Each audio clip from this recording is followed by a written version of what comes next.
Greetings, esteemed friend. Hope you are doing well. Currently, I find myself situated in the picturesque region of Bami Karaj. Iranian called it like this. It is the highest place in Karaj and the zenith of Karaj splendor. I'm committed to remaining here for several hours, extending into the night, to unveil the magnificence of Karaj city through an authentic video presentation. I ardently hope this visual journey will captivate your senses.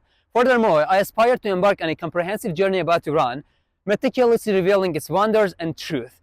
Indeed, Iran is akin to a precious gem and a veritable Eden on earth. If you have any idea or question, feel completely free to leave comment. Your feedback will guide me in crafting future content that will align with your interests and curiosities about Iran. For those who are inclined, I cordially invite you to follow my page and subscribe to my YouTube channel bearing the same name as my Instagram page. Rest assured that an array of captivating videos will be uploaded on my YouTube channel, promising to leave you astonished and very surprised. Trust me, discover the real Iran through my lens.